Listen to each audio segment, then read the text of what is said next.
อค่ะเมื่อสูงค่ะวันนี้เขาได้มาเห็นนี้ไรเชฟผู้ที่ต่อให้ไม่เสียงเจ็ดตัวนี้กันเนาะ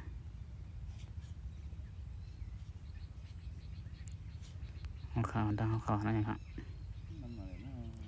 หัวข่าวมาตัวกันเนาะปองเตียงข่าวที่แชร์มากล่องก็ไหนกันเนาะก็พันธุ์ก็ได้นะก็ไหนกันเนาะหัวข่าวที่กันนั่นเองครับนี่ครับเรือมันได้ดีแถบเลยนะครับที่รูปอะไรกันเนาะ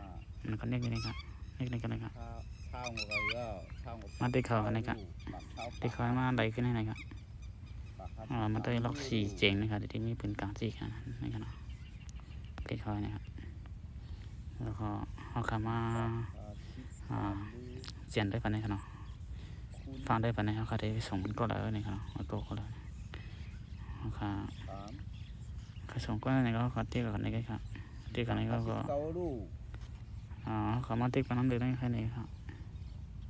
เยอะนี่กันเนาะเยอะแล้วได้จะเป็นร้อยเชฟบันพุริโตไว้ก็ค่ะแทนก้อนนี่กันเนาะก็ดังสุดเขาขาดแต่ไรเขาขาดได้เพชรให้เช็ดก็อันเดียวขาใครส่งบันไว้ก็แทนก็นั่นอย่าลืมกันเนาะพวกแทนขาเอา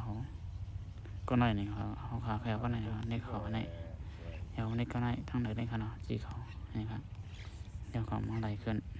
ในที่ช่องไหนเด็กปุ๊บเดี๋ยวเขามา